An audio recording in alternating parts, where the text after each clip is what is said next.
Yes, everybody, welcome back to XG Files. Stephen Howson, Ronaldo Brown. All right. Yeah, I'm good, man. Been moaning that you've been tired all day. Been tired, and then I'm sure you're going to tell him why. I'm sure you're going to tell him why anyway.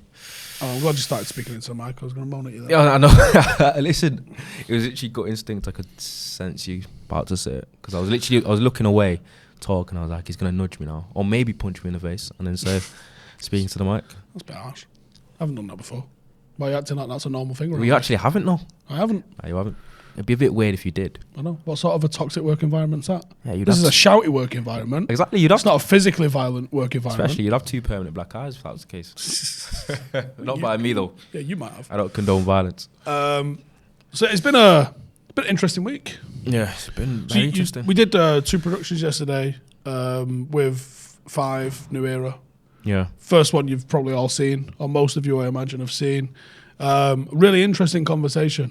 Very insightful. Between Rio, Arsene Wenger and Jill Ellis. I mean, we can talk about that a little bit, actually. I agreed with... So, I heard Cam say it before we were loading the van up. Yeah. And Cam said, Wenger wants a World Cup every 2 years. And that's the headline everybody, I think, is taken away from it. And that's what he kept trying to alleviate when he was speaking yesterday as well in the conference. Saying, I'm just starting a conversation, which I appreciate that. And sometimes that shit gets taken out of context. I do that a lot of times. I throw questions out and people go, oh, you want this? No, I asked a question, learn the difference. And one of the questions he was asking is this a solution? And he made a statement, and I think there isn't a football fan, at least that's in the top 5 leagues supporting, that could disagree with what he said, which is those international breaks, September, October, November, ain't nobody having them. No one likes them. And then you also have one, is it March, April, June? No one's digging them at all. And he's looking at ways that you can condense it. You can miss 3 domestic matches for each international break, and it's 5 a season. That's 15 games. That's 2.5 months of domestic football. You could, in theory, cut the season short by 2.5 months, do qualifying or a tournament every single year and still finish the season on time. That's how much of a ball bust international breaks are because of the disruption, the flow, the travel, all the rest of that sort of stuff. Yeah, because Arsene, you know what, where the irony lies? It's the fact that Arsene Wenger's proposing something. He does mention international break because I think that's something that he relates to the most because it's something he would have experienced or had an issue with when he was a manager. He wanted to speak about that. He was literally saying how he would kind of be a bit apprehensive about certain players, his star players going and playing 2 games in, sometimes 3 games in the matter of, 10 days, flying all over the world, the niggles that they might come back with, the importance of the games that he might have to include him when they come back, the fact that when they actually do come back, he's got to then stagger training and he thinks it's a massive disruption. And he even talked about the cheeky little saying to Thierry, or whoever his star players were at the time, just say you have a little bit of a hammy issue.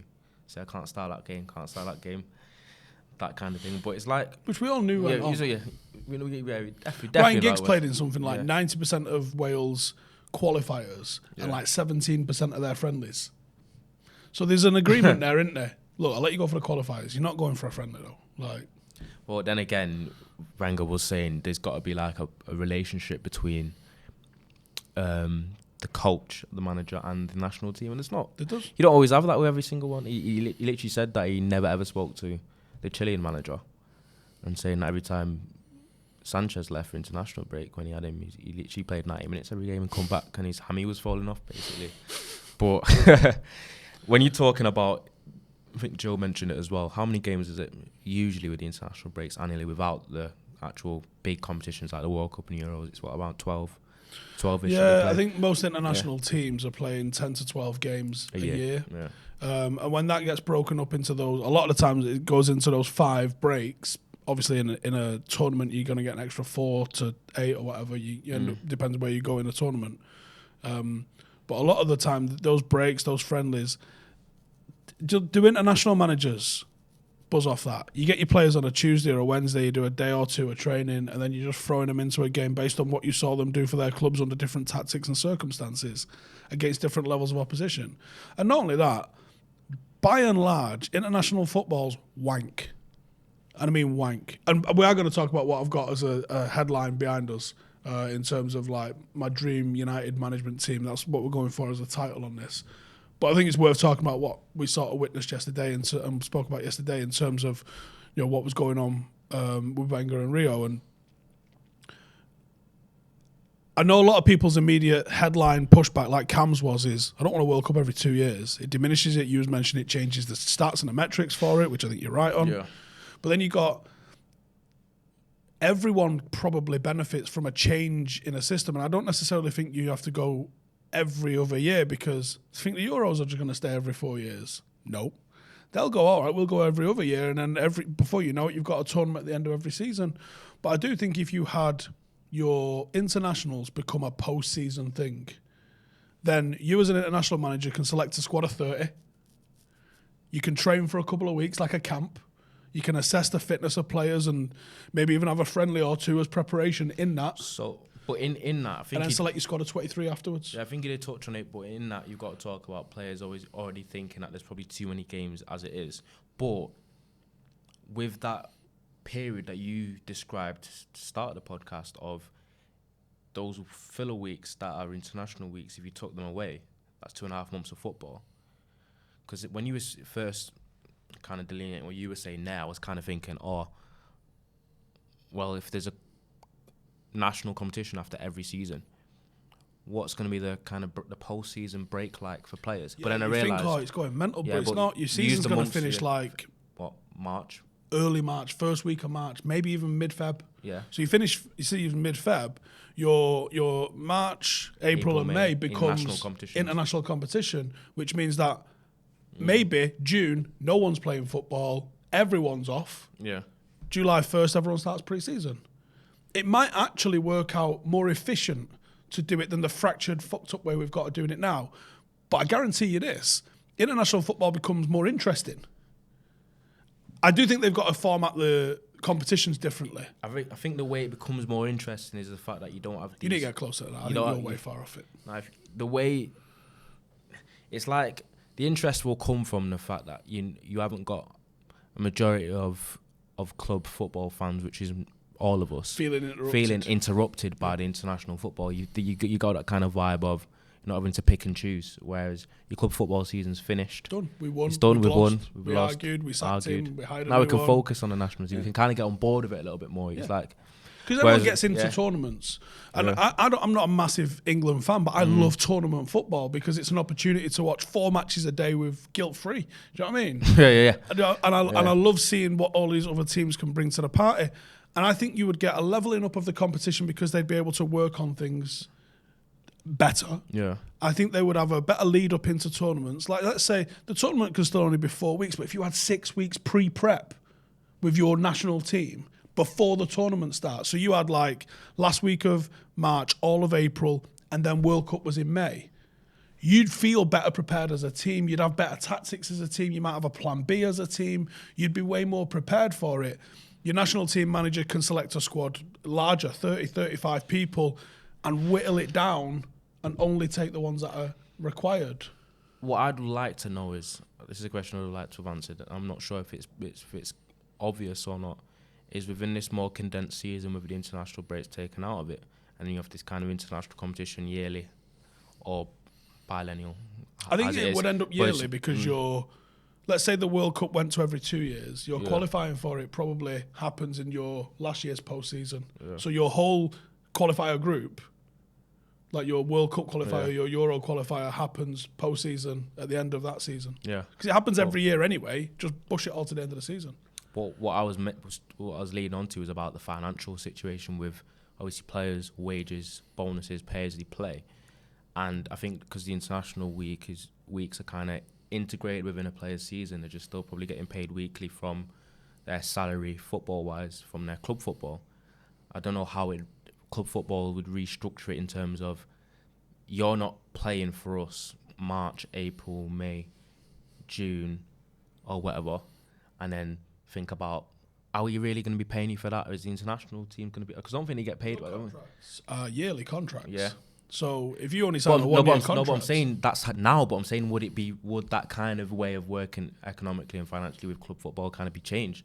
If you're literally playing from August to Feb for a club side that's paying you an annual salary, what happens to March, April, May, June, July, August? Half July you're on pre-season, so you get paid for that month anyway because you're working. Yeah, still another 5 months there. They legally have to give you your holidays, so your June is your holiday that's paid for. That's your paid time off that everybody gets as an employee. And I think your international stuff just comes under there's a bit of poker goes on at the international tournaments. Players can go to international tournaments and their value can increase or decrease. So they might be looking to move you on. I guess in a lot, but the thing is, there's a big difference between the big players and the small players, especially the big nations and the small nations. A lot of players at the top level, they don't need, and then that extra 3 months of being paid from them anyway. They wouldn't lose out because they walk onto Wembley playing for England with their Adidas boots on. They're probably getting. Oh, they're getting a fat wedge. They're getting a wage just for that. Just for that. Yeah. But they actually get paid to play for England as well, but a lot of them, or all of them, have for the last 20 years or so have donated it. Yeah. I always wondered that. Because I always wondered that what happened with, is it, are you paid to pay for England? Is it kind of? I believe it's like 5 to 10 grand a game. It's not nothing. Yeah. But when you're on 300 grand a week, it's not a lot either. So I think they prefer the. I think during COVID, weren't they donating it all to the NHS or something? Yeah, something like that. Makes sense. But yeah, I think if I understand what you're saying, the lesser off players might worry about, well, what if I get injured at the end of my contract? But it's the same if you get injured on international duty, in March, I guess, when your contract's up for renewal in June. I think UEFA or FIFA would just make it look, your contracts run from June to June, and it encompasses what it encompasses. Yeah. Crack on. Maybe there needs to be different looking at compensation for stuff. I do think it's a money thing. I think FIFA are probably looking at the TV money that they get for the World Cup and going, how do we do this more often? Like they look at the Champions League yearly and go, Jesus, that's mega. That was Jill's one of Jill's theories or kind of counter arguments was there's this kind of expectation and weight when it comes to the World Cup. It's every 4 years. You've got that kind of build up and it builds up that tension and it heightens the excitement when the World Cup comes around. People think that would get a little bit cut short, obviously, with it being half the amount of time, it being every 2 years, it wouldn't feel as special. G said it's about, but at the end of the day, World Cup's the best players in the world playing for their national sides. And it's still a special occasion because it's special quality and special talent. And she likened it to the Champions League and saying how the Champions League is yearly. And no one gets bored of the Champions League or thinks it's any less special year in, year out. Correct. And I think if you had your football run through to its natural conclusion mid-Feb, and then you started your international break following that, if you're not on internationals, like if you're a player at a club, I don't know anyone who's not an international really in a top club anymore, but let's say you're Brandon Williams, probably too old for the 21s now, ain't in the international squad. You get 6 weeks where you can focus on your own actual personal development because we both know there ain't enough of that going on at clubs at the moment. Yeah, that's your chance to finish strong, rebuild yourself, focus on maybe fixing and adding things to your game. Then you get a month off. Well done, you worked hard there. You smashed yourself for 6 weeks. Well played. You know that the likes of United and stuff in that international break have just gone, can we take like a United 11 to Dubai? Brandon and whoever else isn't playing at the nationals at the minute. They'd probably end up doing that, I guarantee. Yeah. Because 6 weeks with all of these lads training, that's too much fun. Let's get them on tour somewhere. Yeah. I'm not necessarily against reform, but I think the reform has to come in the competitions. I said, like, I had a throwaway comics. I didn't even know off the top of my head who England were playing this weekend. Apparently it's Albania and San Marino. I had no idea either. You couldn't pick two more comically shit teams that England needed to play, could you? I think Albania have been doing all right recently, apparently. Obviously, I think Albania and San Marino are drastically different in quality, but I do get you. But do you know what I mean? Yeah. Like, so if we were playing France and Germany this weekend, total different vibe to it. Yeah. But it's San Marino and Albania, and on one hand, I go, do you know what? Everyone deserves a fair crack of the whip. That's what I was going to say, because you was leading into that thing of the argument that people are making. You don't want it to, this national football thing, to become even more like elitist and think, like, obviously the gap widening between the best and the worst. And then you look at again, it's I'm about going to ask you a question, and I'm asking a Yeah. question, fuckfaces, not making a statement on this. Yeah. And I'll give you some close to home examples for this. Why not? Why not make it elitist? Sport is elitist, fundamentally. It is fundamentally elitist, but I'm talking about in terms of nationally, what they always want to go for is, in order for the game to go through evolution and evolve and become better, they want the lesser teams to come with you. It's But like, San Marino playing England this weekend. Are they going to win? no, Are they even going to score? I hope so. Probably not was the answer, right? So what's the fucking point? They're better off playing Malta and Moldova and Liechtenstein, where they can have competitive football matches. That is true, but And I've why got a do you homegrown play? example. Why do you play San Marino so often? By the way, do you know that? Or? Because the European and World Cup qualifiers have a couple of seeded teams. So as an example group that you always tend to get for like England, is there like 5 or 7 teams in there? You get England, right? You'll get a Croatia. So there you've got like a top 10 team and a top 20 team. That's who's qualifying, right? We all know. The fact that there's seedings in the group stages already tells you that there's elitism going on, right? Okay. So the chances of your San Marinos and Liechtensteins, the teams that traditionally finish bottom of those groups qualifying, is next to 0 anyway. Then you'll have like a Wales, who at the moment are hitting like every other tournament. It feels like they're not at every tournament, but they're getting occasional qualifications. I think Wales has just been through a bit of their golden era a little bit, because I remember, a few years ago, their two best players, Ramsey and Bale, and good their players. two teams. They had Bellamy in there too in the mixer. Because at the time, Ramsey and Bale are two players that start for Wales, but would also start for England if they're English. Oh yeah, but they also start for virtually every single Premier League team as well. A pair of them. So you have like a real tough proposition that could, on its day, get a draw against the teams at the top of that division, maybe even beat them. Yeah. But then it'll be also have like your Albanias and San Marinos and people like that are traditionally going to get a slap in. And that's the makeup of all of these international groups. Well, why not literally just make it leagues? And I don't know the answer to how you make that. But maybe you have your A League, your B League, your C League, like Division 1, Division 2, Division 3. Maybe not everyone out of your A League gets to qualify. Make that interesting, because it makes them games more interesting then. So let's say there was 20 teams. And I know the maths won't work out in this for how many teams have to end up qualifying. But let's say there was 10 teams in your A group.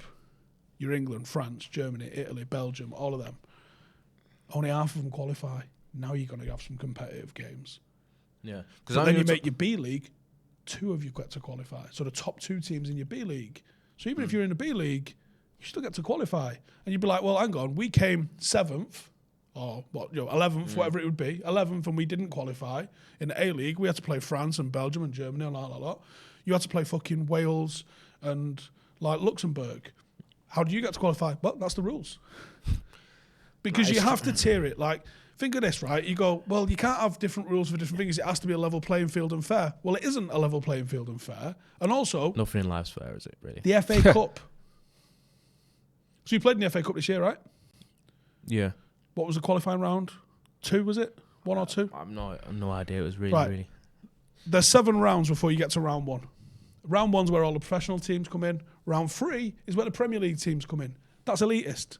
Why don't you make United start at Havant and Waterlooville away in July? There's no reason not to. Because you already kind of know these teams aren't on the same levels. So what's the point in doing this to it? So I think that it's true, because, for example, San Marino, Liechtenstein or whatever, is that even what they're called? San Marino and Liechtenstein are like the worst 2 teams in Europe, I think, usually. If you're looking at it, they're probably never, ever going to play in a World Cup. There's a guy called Omar, I think it's Omar Chowdhury, who's at 21st Club, which is a football data company, which...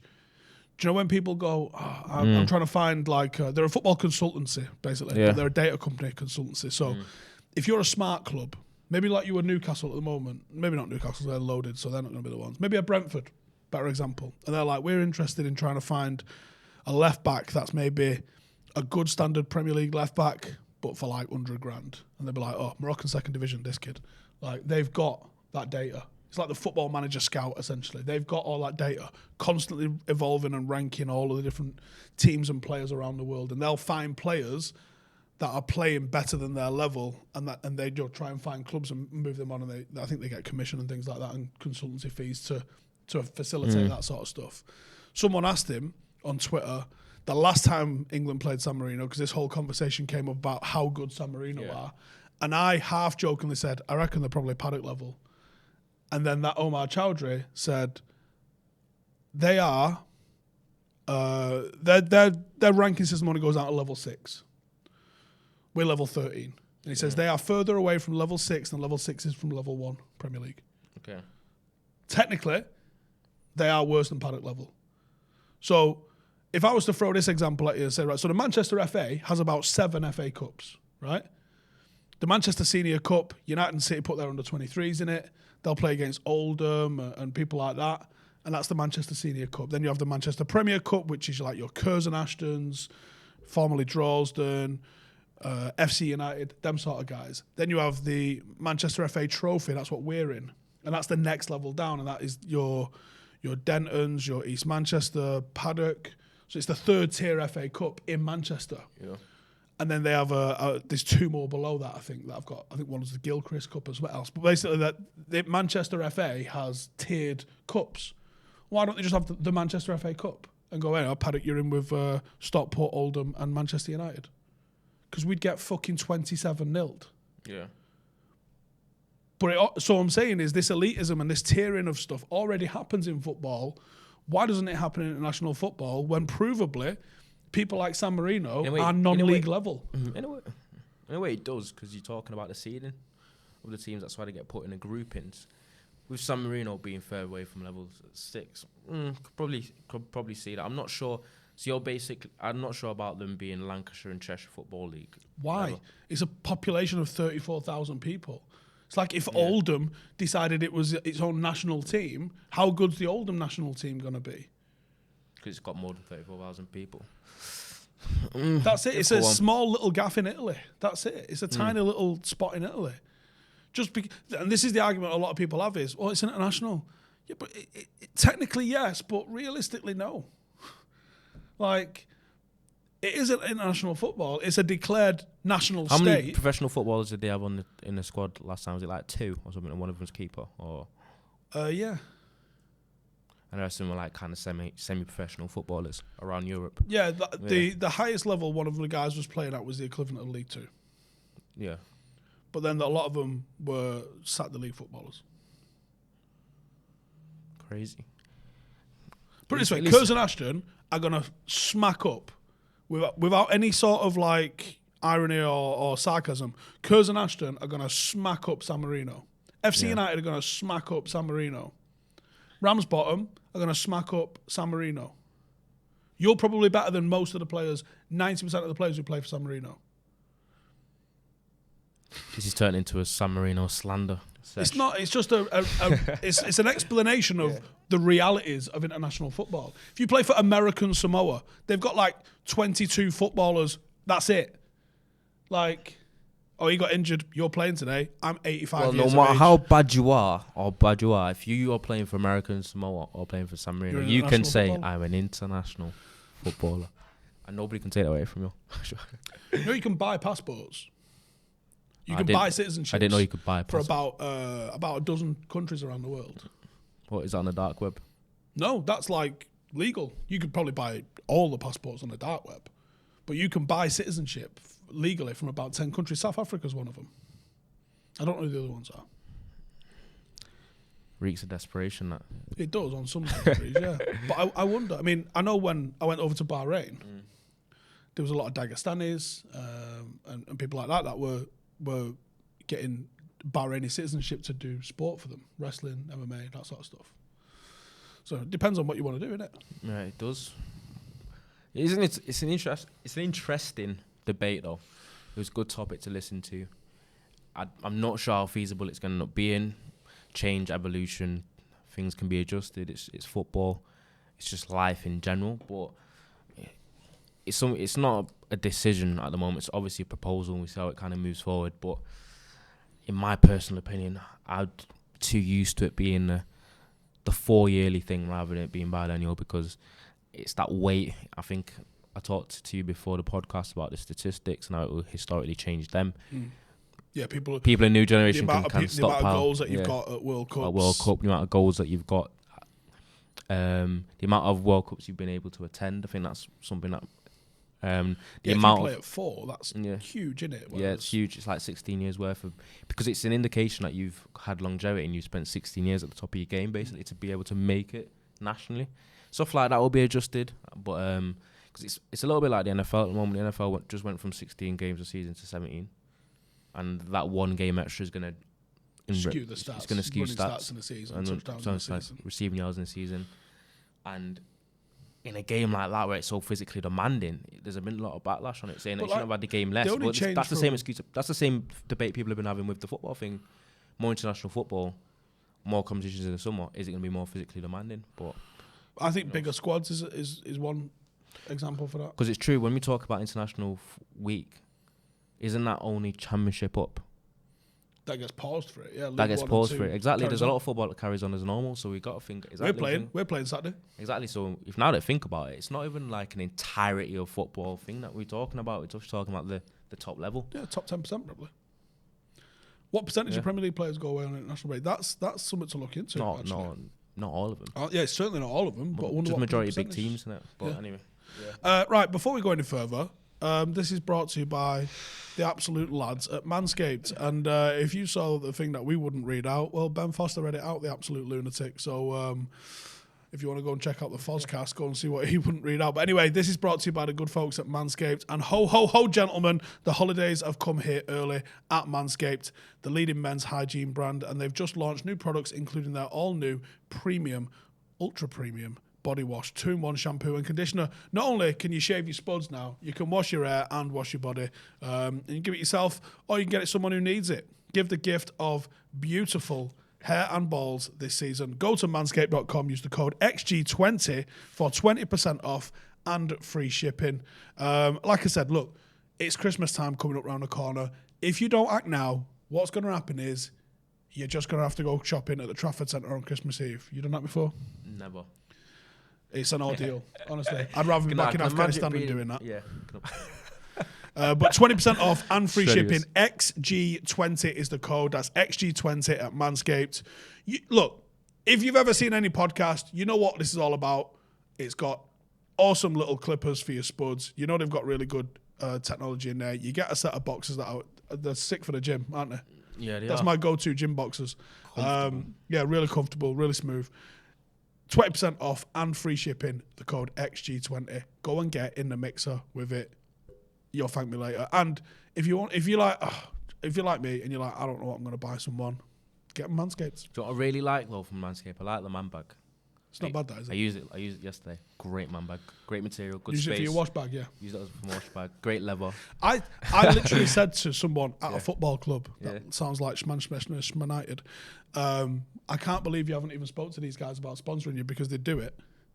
And like all them photos of the players walking into the tunnel and stuff, all holding a Manscaped bag. Think about it, lads. Think about it. You can have that one for free. Anyway, right. So as we said, the topic that we want to talk about, I want to talk about what is your dream Manchester United management team. So that's not your manager and assistant, although I am going to ask you about that. I'm talking director of football, CEO, because I think one of the things that's been going wrong at United for the longest time, and it's still going wrong. I mean, there was Ed Woodward resigned amidst the European Super League debacle, yet he's still here. He's probably going to stay on as a consultant. How mad's that? And not only that, he also might now not go at the end of the season or the end of this year when he said he was going to go. He might go in April.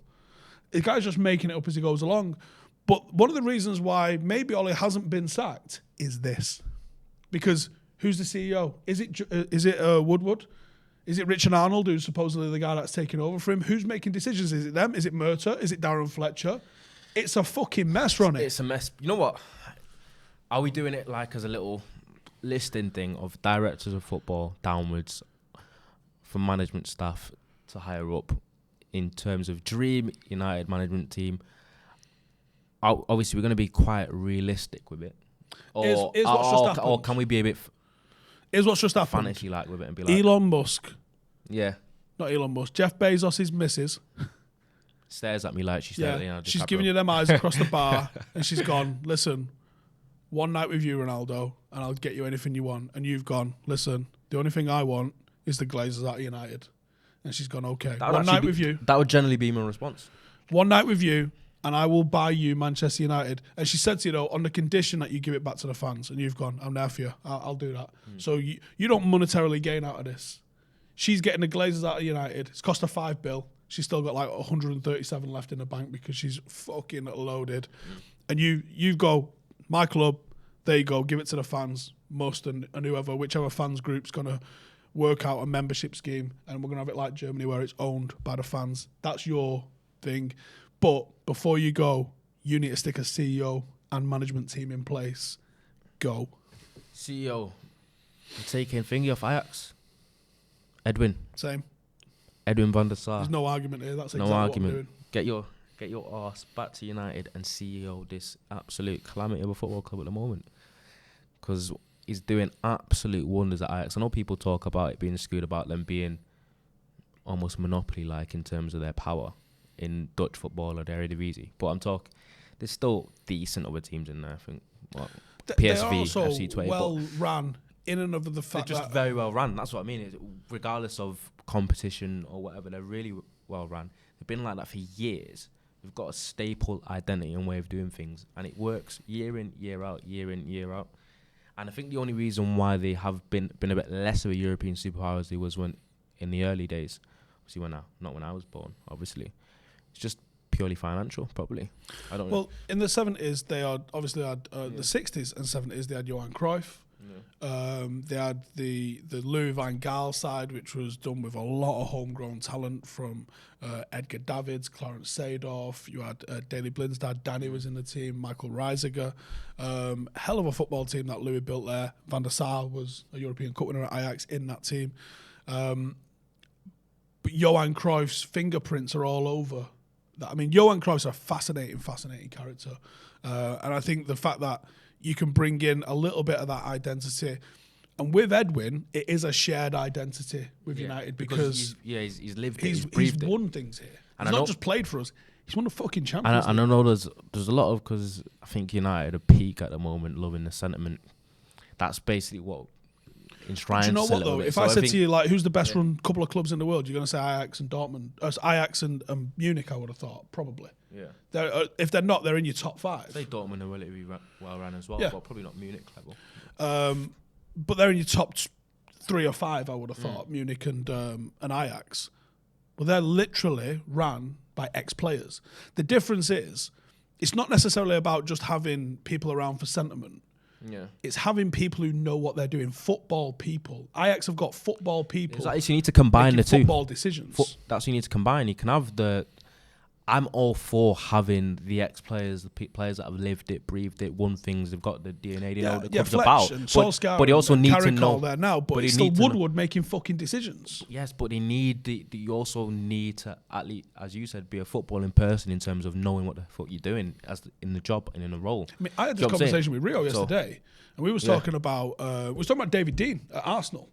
David Dein identified Arsene Wenger as this random guy in Japan, which is serious scouting in 1996 when he brought him in, and obviously allowed him to overhaul and transform Arsenal and do what he did.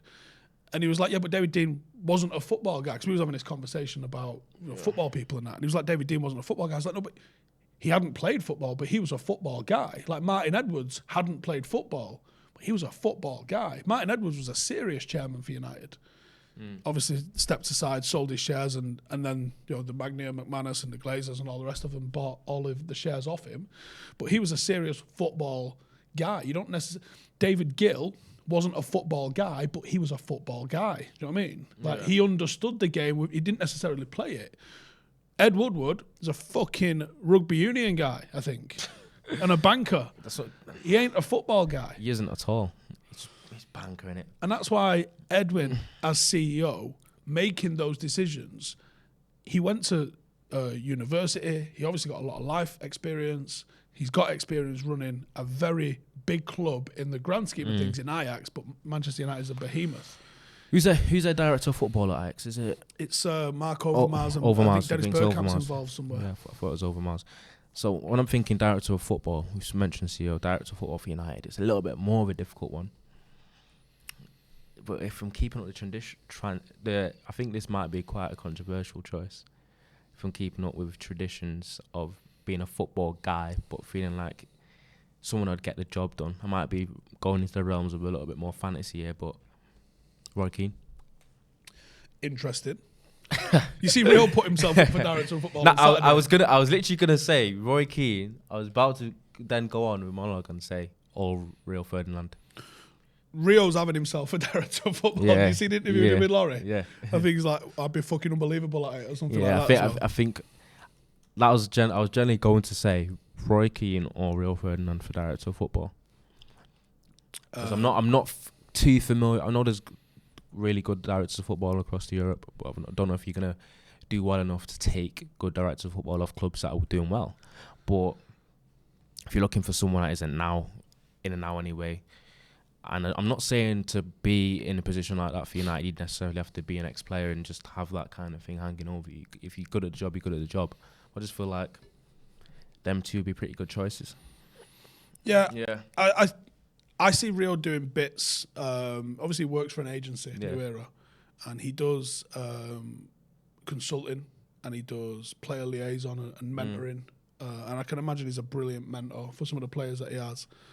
I think that's different to being a director of football. He obviously thinks he can do the job. He's clearly more experienced than in different things. He does shit that we'll never get to know about. You know, and I know he had a hand in the decision making and getting over the line with Ronaldo. And if that's all a lot of the director of football job is, selling, having a philosophy, I think he'd be good at that. But he won't be who I pick. Yeah. I'm going with someone with. I think you'd have to have him as part of the team because I think Rio and Roy Keane are very similar in terms of they expect absolute standards. Yeah. I think Rio's got a nicer way of going about it Yeah. than Roy Keane. I think he's a lot more personable. I think that's why I think he's a great presenter. But I think he doesn't fall out with people as much as Roy Keane. I think he's just a little easier to get on with. Yeah. And I think he also understands media in a different way as well. Hence why we do a fucking YouTube show together. Because, you know, how the fuck I ended up on there, I don't know. So you'd go. But my director of football, there's two names in the hat for me. Go on. There's Ralph Rangnick. That was the reason why I didn't want to pick Ralph Rangnick, because it just seemed like coming on a podcast. It was a popular choice. It's flying all around Twitter and the Twitterverse. Thought I'm not just going to go for the obvious one. It's hard to think outside the box. Yeah, I wanted to be outside the box. It's a very obvious choice. Because obviously he's exploits at Leipzig and how well he did. But he's and Salzburg and Hoffenheim. He's also kind of like the godfather of gegenpressing, really, which is extremely very well respected in Germany, though, isn't he? Like, he's very, very, very well respected. I did the coach's voice seminar with him. Yeah. Fascinating. Do you know one of them where you go, I'm going to have to watch this again with a notepad? Yeah. That was unreal. Fascinating guy. Really interesting to talk to. Really engaging. Also had some... a lot of things to say about like not getting his own way as well. Yeah. Really forcing through football reasons through a lot of his decision making. Big fan of his. A big fan of his. But who I'm going for, and I think he's a City fan, you know, Paul Mitchell. Sabotage. Go on. Paul Mitchell for me has got the best CV of any director of football in world football at the moment. So I'm going to throw a load of teams out at you, and you're going to go, oh. Now, the bits that these teams did on the back of his recruitment alone, no one can touch. Go on. MK Dons.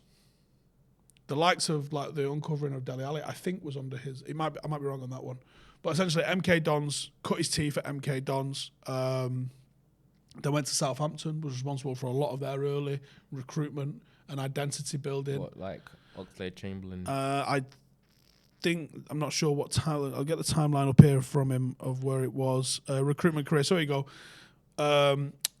Cal Robinson was appointed as I think he was manager. The club created a recruitment division and named Mitchell as their first head of recruitment, and he was responsible for the signing of former England international Alan Smith. So he ended up bringing Alan Smith to MK Dons. In January 2012, he was appointed as Championship club Southampton's head of recruitment. Obviously, they gained them promotion to the Premier League, and he began working with Pochettino following his appointment a year later. So he helped bring Pochettino in, or possibly was part of him. Then he oversaw the signings of Yoshida, Klein, Gazzaniga, Stephen Davis. Then Pochettino moved to Tottenham, and he completed his switch in November 2014 to link up with him. He helped him sign the likes of Dele Alli, Son, Kieran Trippier, Alderweireld. In August 2016, he was probably going to leave the club after his dream job turned into a nightmare, and he fell out with Levy, as it often does. In December, it was revealed he was serving a 16-month notice period. That's brutal. From Levy. That's Levy like it. In February, he was named then head of recruitment by RB Leipzig. February 18. In his first transfer window, he brought in Matthias Kuna, Mukiel, and then he also brought in Emil Smith-Rowe on loan. He also got interest from a ton of different Premier League clubs. He's been part of what's going on at Salzburg, at New York Red Bulls. Is it Salzburg where Thingy came from? Originally. Mane. Not just... Was Mane there? Haaland. Yes. Yeah. Erling Haaland, Salzburg to Dortmund. I believe, I'm not sure. That might have been around. Was it Red Bull Salzburg that he went to? Yeah. Or was it FC Salzburg? I'm not sure. It wasn't, I think it was the in June 2020 anyway, he went to Monaco as a sporting director. Is that where he's now? I firmly believe that your recruitment and your recruitment plan is more important than your managerial appointment. Yeah. And I think Paul Mitchell's the best guy out there at the moment. He's a local lad, even though I think he's a blue. He's from Staley Bridge. And I think for me, he's the guy that I get in. And if I can't get him, I am going for Ralph. Well, you're giving him an amazing sales pitch. You've got me convincing. Get Paul Mitchell in. So what's the next tier down? We said CEO, we said director of football, manager. Now at manager. Manager. I'm going for the obvious option because it seems like an easily shoe-in. David Beckham. I'm not going to say David Beckham. Roy Keane. I was going to say I want him higher up because I feel like as a manager, for all the reasons you said, you think it'd be a little bit not smooth sailing as a director of football. It's the same reason why I'd be against it being a manager. I thought I'd get away a bit more being higher up. But have you heard some of the stories about him as a manager? Yeah, exactly. They're brilliant. They're brilliant, but exactly where I think the egos. That's the issue. I think I'd want Roy Keane involved in terms of a standard standpoint, but I feel like he'd be higher, so he'd have to be in less contact with the players. Do you know what I mean? But cut a training gown, throw a chair, and then fuck off again for a couple of days. Exactly. As for manager, because you've got CEO Van der Sar, sounds like you're ruining Ajax here. I think you're getting Ten Hag. Got a relationship already. He's got a history in the past few years of being able to build and rebuild squads. He's got an obvious vision, tactics. He can build his respect, and what he's doing this season can't be complimented enough. Could be seen as a one-off. Maybe not, but it's a one-off. He's not one-off because his Champions League final team has been dismantled, literally. The quarter-final team that he had. And he just refurbished it. And that has a lot to do with, as you said, Ten Hag will get a lot of credit for how he's kind of played him in the pitch. He's brought in youth players, as Ajax have been famous to do. But he's what he's done there, that not what he did in the first place, the rebuild, that's the most impressive part. Because a lot of people can build one team. A lot of people can accidentally build one team. Rebuilding a team and doing it twice, that takes skill. That's why Fergie's the greatest of all time. Exactly.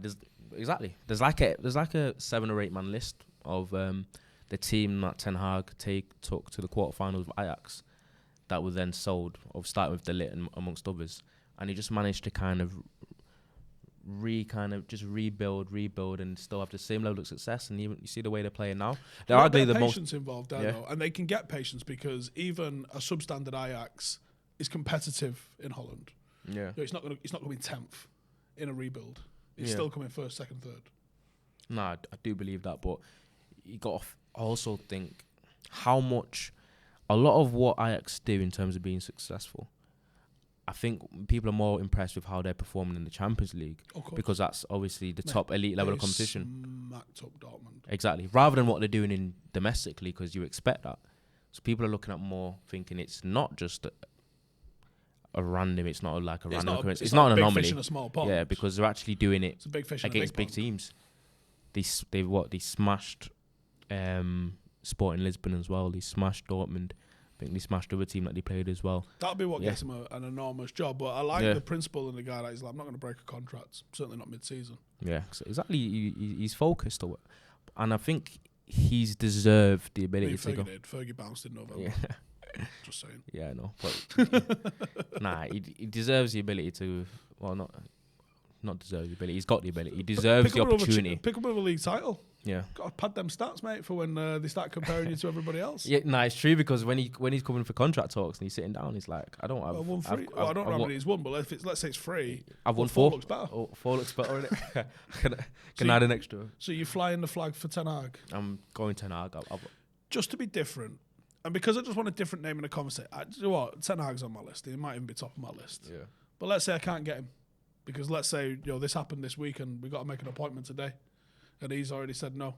So just out of the sheer fact of that, I'm going to look at Laurent Blanc because the guy went on a serious hiatus after PSG. And I think, and we spoke about this upstairs, didn't we, about the win rate at PSG. I don't know what that means. I think I'd have a plus 50% win rate at PSG. I don't think I'd drop it down that much. I think they're just that good. And it is like 72%, which is in the ballpark of where Poch is. It's in the ballpark of where Tuchel is. It's in the ballpark of where everyone has been when they be at PSG because that's how good PSG is. That's what they do to that league. I think he had a 58% with Bordeaux, though. And that is more impressive. That is very impressive. And that's over, I want to say like 3 or 4 years, maybe 5 years. So you're flying the flag for Laurent Blanc? I'm flying a flag for Laurent Blanc. Is it because he's the next player? 10% is, yeah. It is. DNA. It is a little bit, yeah. And I think it matters because I think otherwise, why don't we just change our name and colours every year? We are who we are. And I think people who understand and buy into that matter. And that doesn't necessarily mean, the amount of people who took I want to stand for something like what Bilbao do out of context. I don't want to be Athletic Bilbao. I want to stand for things like they stand for things. I don't even necessarily want to stand for the same things. Yeah, I do hear that, but sometimes over time, there's nothing against you when people say United DNA or United way. There's nothing wrong with that slightly changing and adjusting over time. No, and do you know what? You don't even necessarily have to have been bathed in it. Yeah, just to understand evolution generally in it with because Fergie understood it. Yeah, and he had no connection to United. He never played here. He never played out of Scotland. He managed in Aberdeen. I don't think he ever had any sort of meeting or connection with Busby, despite the fact that they're both from the same part of the world. I don't think there was anything that was connecting him to Manchester at all. Yeah. And yet he came and he completely understood it. So there's no reason to say Ten Hag wouldn't go, oh, I'm home. Cantona and Evra, 2 Frenchmen, are as Manchester United as it comes. Yeah. The way they played, the way they spoke, the way they carried themselves, the way they acted, both of them are United. And neither knew anything about Manchester United, I think, until in their mid-20s. Okay. So now going on to assistant manager. Is that the last one? Last one, assistant manager. I think this fits in perfectly. Ten Hag got a bit of a... You got like a little bit of a flow going down now. We've got Roy Keane, director of football, or Rio, but I'll go for Roy Keane.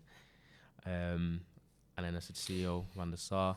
I've already said who mine is, but I've not mentioned him in this sense. I've mentioned him today, though. Okay, Ten Hag as manager and assistant manager. I'm going to go back in time, slightly.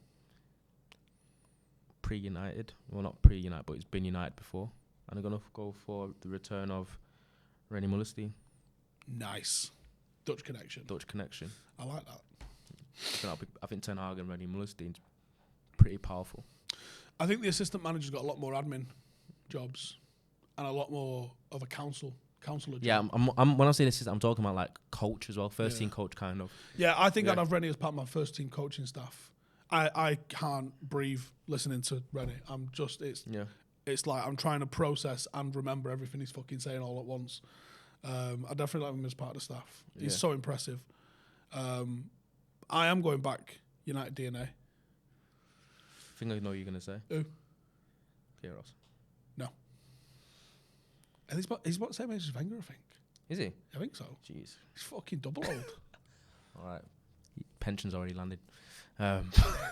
It's someone who Sir Alex said would be a Manchester United manager one day. And it's someone who I had a conversation with about this. You said that about David Moyes, probably. That's a good point. Maybe ear off that. And it's Patrice Evra. Patrice Evra. I spoke to some of the youngsters. He did his coaching badges in at United. Yeah. Spoke to some of the youngsters in the under 18s. Loved him. You can figure out who, probably. They said, wow, just what you thought you was going to get with Patrice Evra, just like that, funny, loud. No. And I went, really? And he went, I've never been shouted at as much in my life. He was like, this, not acceptable. This, not acceptable. This, not acceptable. This, he gets what playing for Manchester United is all about so much. He's like, look down. What do you see? Manchester United badge. Fucking act like it. Oh, I love shit like that. So, Patrice Evra. We was in a car driving back from Marseille playing against Vitoria in the Europa League. This sounds like a lie, but it's the truth. And he's just finished playing. He's had the shits. He's literally that hot. His leg is like hurting me because we're all squished up. I'm fucking all shoulders, aren't I? His brothers are fucking just a big version of him, essentially. He's on the other side of him, and we're all squished up in the back of this 4x4. And he's chatting to me, and he goes, "Yeah, Sir Alex told me I'll be a manager one day." So I'm doing my coaching badges because when Sir Alex Ferguson tells you to do something, you do it. You do it.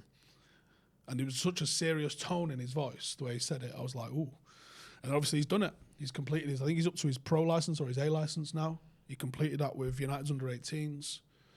I know he ripped a couple of first team players a complete new arsehole while he was there as well. It was Luke Shaw, if anyone's interested. Don't know if that was a left back thing or not. Fucking called him a disgrace. Real tell you that. What? Real told you that, innit? No, he didn't tell me that. Surprised you not got him on the pod yet. Whoever. Yeah. I am.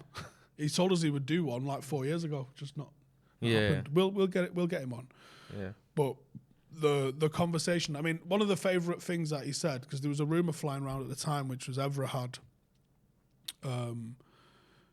been going to the museum and things like that just to learn about United. He signed in January, struggled for a few months, didn't he? And he said to Nemanja, we've got to work hard to stay here.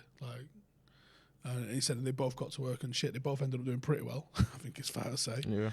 But I said there was some talk that you like go to the museum, and he laughed. He went, "Oh no, I didn't do that." He goes, "Well, I did do that." He goes, "But I did more than that." He goes, "I would just like take Bobby Charlton out for dinner." Oh, that is quality. I was like, "Can you imagine?" I was like, "Where did you go?" And he was like, "I like wings and that." And I was like, can you imagine walking into Wings and seeing Paddy Evra and Sir Bob having dinner? Yeah. I was like, shit. That, like I said, he might have grown up in the suburbs of Paris, but the guy's United through and through. It doesn't matter where you're from. It's where you're at. Yeah. And he's Manchester United. You cut him open, he's like Blackpool Rock, mate. It says Manchester United through there. There ain't no other club in his... Blackpool Rock, Stone Roses. Yeah. And I think that's my go. Give us your team top to bottom. That's what I was gonna say. Listing it now. Roy Keane, director of football. CEO. Oh, CEO higher. Yeah, CEO's I was thinking, where's the kind of CEO and director of football. Yeah. Van der Sar, CEO, director of football. Roy Keane. Manager, Ten Hag. Assistant manager / first team coach. Rennie Mulderstein. So you got 3 out of 4 are bringing back players. You're bringing 3 out of 4 back. And I'm bringing back 3 out of 4. The only person who's never worked at United is Paul Mitchell. Yeah. So, CEO Edwin. We all know the reasons why. Director of football Paul Mitchell. Manager Laurent Blanc. I think he's in Qatar at the minute. I'm not sure he's having a good time with it, but only piss with a cut you got, can't you? And then Paddy Evra as his assistant. And I don't know if they get along. I don't know what the relationship was, if they even played together. I can't imagine they did. They might have done, you know. They might have played for France together. Let's have a quick Google before we wrap up. Yeah. When Evra's France debut was versus when Laurent Blanc's France final game was. He had about 100 caps, I think, Blanc. Because he played late, didn't he? He did play late. And he's only 55. Let's have a look. Laurent Blanc, France career, 2000. He finished in 2000. So when he came to United, he'd already stopped playing internationally. Yeah. Talk about Evra, I think, played for France 2003 or 4. I would have thought he made his debut. Let's have a look just to confirm. 2004. So yeah, they would have missed each other. They'd be well aware of each other though. I have no idea if they could work together, but I think from what I heard from some of the... They're both French, that's the start. They speak the same lingo. That's a start. And they both speak good English too.